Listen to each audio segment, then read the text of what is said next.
আটার ময়দা লাগাইয়া যে চামড়া মানুষকে দেখান, ওই চামড়া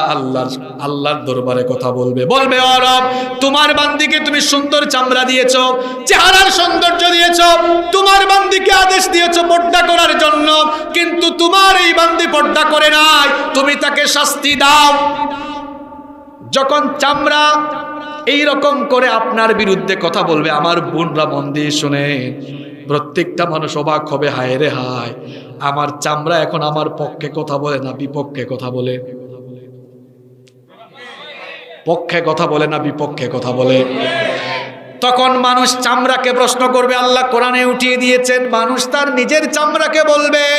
ওয়াকালু লিজুলুদিহিম লিমা শাহিদতুম আলাইনা, বলবে হে চামড়া, তুমি এত নাফরমান হলে কেন? এত দামি দামি ব্র্যান্ডের সামান লাগা